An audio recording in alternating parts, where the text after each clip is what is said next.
Պարոն Սարգսյան, ի սկզբանե դատապարտված չի այս գործընթացը։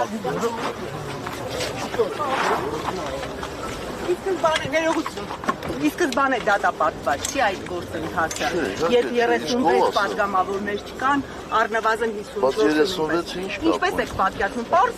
մաթեմատիկական հաշվարկ է։ Գիտեք ես ինչից եմ զարմանում, էլի, որ լրագրողը, որ այդ թեմայով հետաքրվում է, ինքը ուշադիր չի, հետևում տարբեր մարդկանց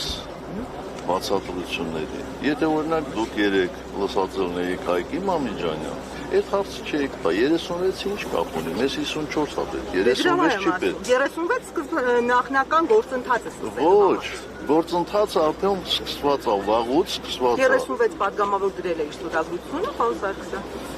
Լսեք, ես ձեզ ասում եմ, գնացեք թեման ուսումնասիրեք։ Ես ուսումնասիրել եմ շատ չեք ուսումնասիրել, որովհետև գործընթացը սկսվում է, երբ ազգային ժողովի մեկ պատգամավոր առաջադրում է վարչապետի թեկնածու։ Գործընթացը այդ ժամանակ է սկսում, 36-ը։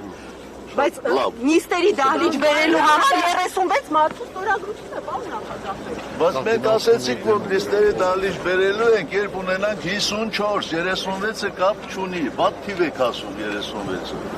Իսկ փողոցային պայքարը երբ եք նախատեսում մեկնարկել։